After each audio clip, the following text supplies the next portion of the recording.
আসসালামু আলাইকুম। সবাইকে আন্তরিক শুভেচ্ছা অভিনন্দন যারা আমার এই ভিডিওটি দেখবেন দেশ এবং দেশের বাইরে।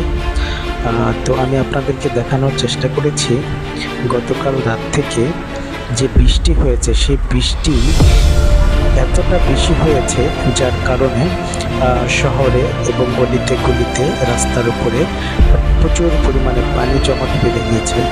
এখন এখান থেকে সাধারণ মানুষ যারা পায়ে হেঁটে অফিস করবেন তাদের জন্য কিন্তু খুবই কষ্টদায়ক একটা বিষয়, কারণ এখান থেকে যাওয়াটা খুব একটা টাফ, হেঁটে যাওয়াটা।